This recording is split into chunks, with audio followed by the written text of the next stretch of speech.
Hey everyone, we have a great class for you today. We're going to be hearing from Brittney Hanks at Homegrown Traditions. Now, if you follow her and know who she is, you know that she has the best tips and hacks. And today she's going to be coming on and sharing 8 summertime hacks for us to get us ready for summer. And these are 8 tips that she's kind of used in her house over the years to help summer run more smoothly. So we hope you guys are going to love this class. Hi, I'm Brittney from Homegrown Traditions, and I am so excited to be contributing today for 8-minute classes, and I am going to be sharing 8 of my favorite and most helpful summer hacks. So there's a lot of emotions that come with summertime. It's both a time that is exciting and fun. The weather is warming up and we're excited to be doing a lot of the summer activities that we always enjoy, but it also can feel a little bit overwhelming and stressful as a mom, trying to figure out how do we have some structure but not too much. I want to have the freedom to do what we want to do, but also not go crazy with everyone home 24/7. And with all of the stay-at-home guidelines, this summer may look different than it normally does. Your travel plans may have changed. You may be delaying some trips that you had or changing plans that you had, and you may be spending more time at home. So I wanted to share some of my tips for making the best out of any summer that you have, making it manageable, making it enjoyable, and let's jump right in.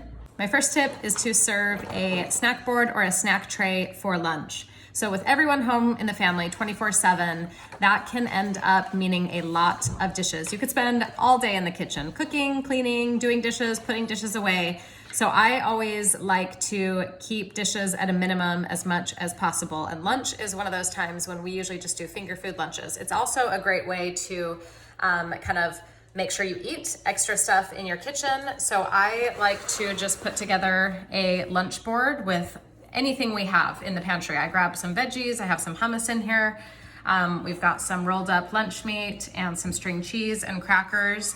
And the great thing about this too is that you can even have the kids eat it outside if it's a nice day, so you're not even getting the house messy at all with crumbs or anything. So it is a great option for reducing dishes in the summertime.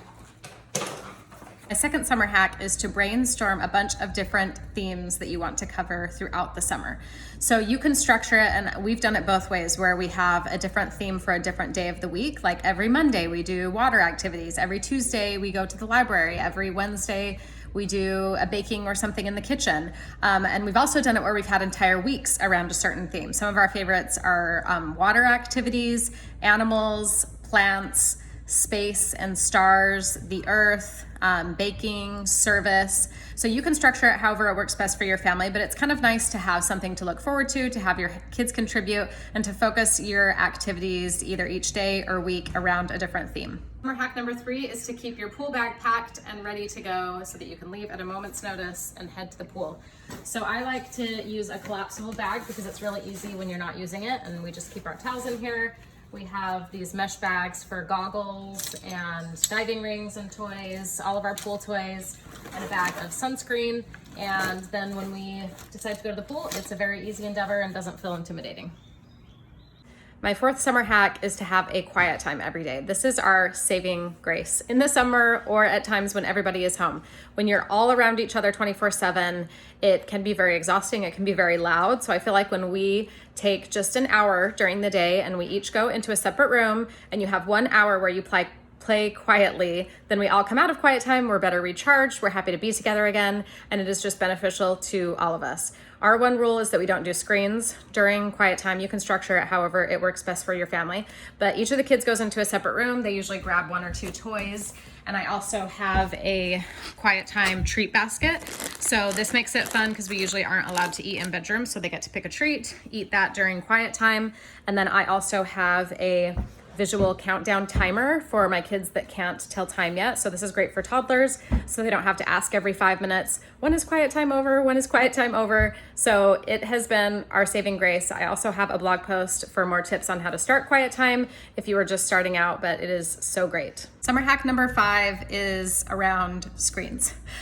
This is different for every family, but I feel like for my kids, they are a lot happier and have better attitudes when we don't start the day with screens. So there's printables all over Pinterest and online that have a list of things that you can do before you get screen time. Obviously, you'll want to customize that to your own kids, but I feel like one thing that really helps our summer and each day run more smoothly is that we have just a very small and easy list of tasks chores that they do in the morning before they're allowed to have any screen time. And I feel like that just helps their behavior, that helps their attitude, that helps keep them motivated to contribute around the house. So that has been one thing that we have had a lot of success with. Summer hack number 6 is to take the time when your kids are not super preoccupied with school and other obligations to teach them some life skills. So that's one thing that we have really loved during this stay-at-home period, because all of our obligations have been canceled. My kids still have school, but we have taken the time to work on some life skills that we haven't had time to really focus on in depth otherwise. So it's a great opportunity to take a week and focus all on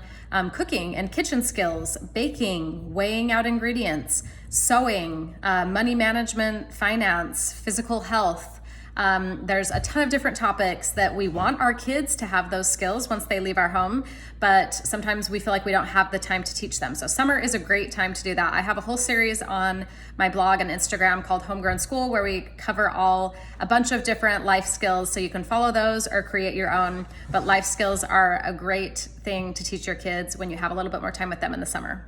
Summer hack number 7 is to have some type of an educational workbook that your kids are working through. So I always grab a workbook for my kids each summer from Costco. This one is from Costco. It's got a ton of fun interactive learning pages on it that cover math and English and language arts and science, all types of different topics that they normally cover in school, because you want to keep up their education. You don't want them to lose all of the knowledge that they've gained.